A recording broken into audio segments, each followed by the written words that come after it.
So I'll be showing you how to type questions on the Rabbit R1.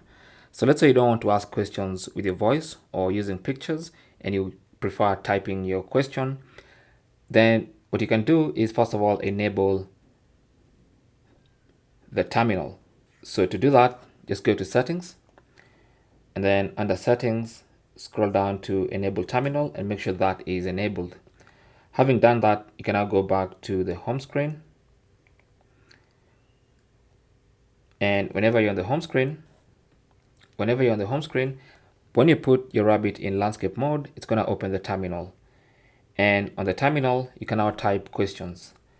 How old is Obama? There you go. And it gives you answers also in text.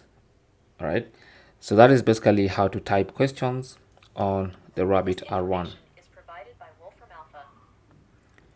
Well, it seems if you turn it back into normal mode, it's going to continue the answer in words or using voice.